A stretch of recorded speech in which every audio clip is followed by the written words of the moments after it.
Hello, എന്തൊക്കെയുണ്ട് വിശേഷം? ഇന്നും അത്താഴത്തിനുള്ളൊരു അടിപൊളി റെസിപ്പിയാണ്. സുഹൂറിന് ചോറിൻ്റെ കൂടെ ചപ്പാത്തിൻ്റെ കൂടെ ഒക്കെ കഴിക്കാൻ പറ്റിയിട്ടുള്ള നല്ലൊരു പീരയുടെ റെസിപ്പിയാണ്. കക്ക പീര. കക്ക കിട്ടിയിട്ടുണ്ടായിരുന്നു നല്ല. അപ്പോൾ അത് വെച്ചിട്ട് നോമ്പിനല്ലേ, അപ്പം ഞാൻ വിചാരിച്ചു അത്താഴത്തിനേക്ക് പീര ഉണ്ടാക്കാം. അപ്പോൾ ചോറിൻ്റെ കൂടെ ഉപ്പേരിക്ക് പകരമായിട്ട് കഴിക്കാമല്ലോ. എനിക്ക് എന്തായാലും ഉപ്പേരി നിർത്തുന്നത് കറിയില്ലെങ്കിൽ കുഴപ്പമില്ല. അപ്പോൾ ഇതാകുമ്പോൾ കറക്കും ഉപ്പേരിക്കും എല്ലാത്തിനും കൂടെ പകരാവും ചെയ്യും. നന്നായിട്ട് ക്ലീൻ ചെയ്ത് ഒരു 500 ഗ്രാം കക്കിറച്ചി ഉണ്ട് കേട്ടോ. അപ്പോൾ ഇത് ഞാനിന്ന് പീര വെക്കാൻ പോവുകയാണേ. അപ്പം ഇനിയിപ്പോൾ നമ്മൾ ചെമ്മീനൊക്കെ ചെയ്യല്ലേ, പീര തേങ്ങയും ഒക്കെ ഇട്ടിട്ട് അതേപോലെ. പക്ഷെ ഇതൊന്നും ഞാനൊന്ന് ഒരു സ്പെഷ്യൽ രീതിയിലാണ് ചെയ്യുന്നത്. നല്ല ടേസ്റ്റാണ്. അപ്പോൾ ഞാൻ അത്താഴത്തിന് ഉപ്പേരി ഒന്നും വെക്കുന്നില്ല. അപ്പം അതിന് പകരമായിട്ട് ഇത് മാത്രം മതിയല്ലോ, അത് വേറെ ഒന്നും വേണ്ടല്ലോ കഴിക്കാൻ. അപ്പോൾ ഞാനത് ഒരു അല്ലാതെ ഈ റോസ്റ്റ് ഒന്നും ആക്കിയിട്ട് ഭയങ്കരമായിട്ട് അതൊന്നും കഴിക്കാനാവില്ല അത്താഴത്തിന്. അപ്പോൾ അത്താഴത്തിന് പറ്റിയൊരു അടിപൊളി റെസിപ്പിയാണ് കക്ക പീര. ഓക്കെ, അപ്പോൾ എങ്ങനെ ചെയ്യാൻ നോക്കാം. എടുത്ത് വെച്ചിട്ടുണ്ട്. നമുക്കിത് ആദ്യം ഒന്ന് ജസ്റ്റ് മാരിനേറ്റ് ചെയ്യണം, ഒന്ന് മസാല ഉരുട്ടണേ. അപ്പോൾ അതിന് വേണ്ടിയിട്ട് ഞാനിതാ കുറച്ച് വെളുത്തുള്ളി, ഒരു 1/2 ടേബിൾ സ്പൂൺ വെളുത്തുള്ളി ചെറുതായി പൊടിയായിട്ട് അരിഞ്ഞതാണ്. അതേപോലെ തന്നെ ഒരു ടീസ്പൂണ് ഇഞ്ചിൻ്റെ. പിന്നെ കുറച്ച് ഉപ്പ് ചേർത്തി കൊടുക്കും. കാരണം കക്കയിലൊക്കെ ഓൾറെഡി ഉപ്പുള്ളതാണ്. അതുകൊണ്ട് ഉപ്പ് അധികം ഇപ്പോൾ ഒത്തിരി കൂടി കുറച്ചിട്ട് കൊടുത്തിട്ടേ ഉള്ളൂ, ഒരു മസാലക്ക് വേണ്ടി മാത്രം. ഓക്കെ, ഇനി നമുക്ക് പൊടികളൊക്കെ ചേർത്തി കൊടുക്കും. തന്നെ കുറച്ച് കരിവേപ്പില ഇട്ടുണ്ട്. ഇതിനിപ്പോൾ ഇട്ടില്ല, വെളിച്ചെണ്ണയിൽ ഇട്ടാലും കുഴപ്പമില്ല. പക്ഷെ ഞാൻ ഇതിൻ്റെ കൂടെ അങ്ങ് ഒന്ന് മിക്സ് ചെയ്ത് വെക്കാൻ വിചാരിച്ചിട്ട് കരിവേപ്പില ഇട്ടു. നമുക്ക് വേണ്ടത് ഒരു ടീസ്പൂണ് ചില്ലി പൗഡറാണ്, 1/2 ടീസ്പൂണ് മഞ്ഞൾപ്പൊടി, കുരുമുളക് ഒരു 1/2 ടീസ്പൂണിൻ്റെ അടുത്തേ ഉള്ളൂ, 1/4 to 1/2 ടീസ്പൂൺ.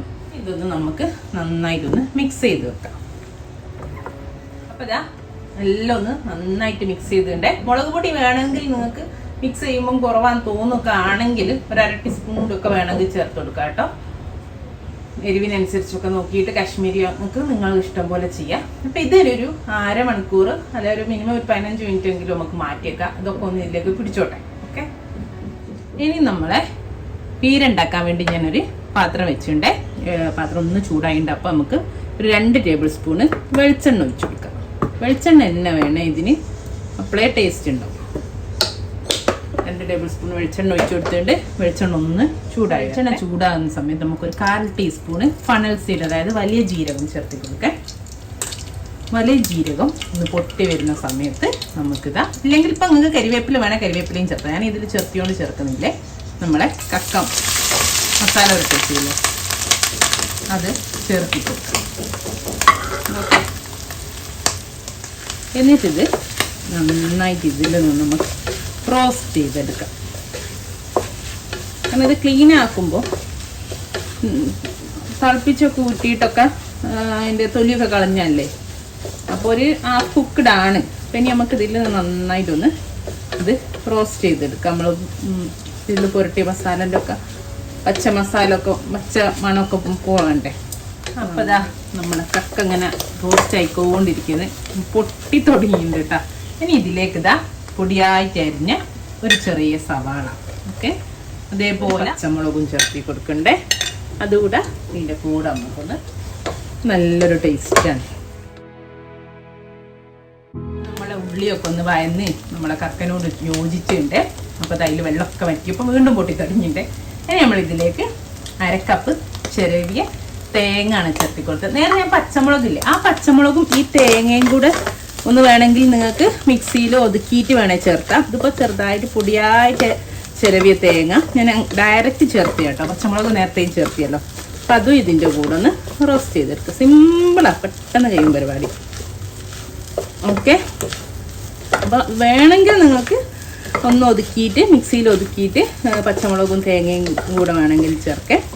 നമ്മൾ ഉള്ളിയും ചേർത്തിയുണ്ടല്ലോ, അതുകൊണ്ട് പിന്നെ ഉള്ളിയും പച്ചമുളകും ആദ്യം ചേർത്തിയോണ്ട് ഞാൻ അതും ഇതിൻ്റെ കൂടെ അങ്ങ് യോജിച്ച് പോവും. നമുക്ക് ഇതൊന്നൊന്ന് തേങ്ങൻ്റെ പച്ചച്ചോയൊക്കെ ഒന്ന് മാറുന്നത് വരെ ഒന്ന് വഴറ്റിയതിന് ശേഷം നമുക്കിത് ഉപ്പൊക്കെ നോക്കാം. എന്തെങ്കിലും വേണോ, എരിവോ ഉപ്പൊക്കെ നോക്കാം. എരിവ് വേണേൽ പച്ചമുളക് ചേർത്തി കൊടുക്കാം ഒക്കെ ചെയ്യേ. അപ്പോൾ ഈ പച്ചച്ചോയ ഒന്ന് മാറിക്കോട്ടെ.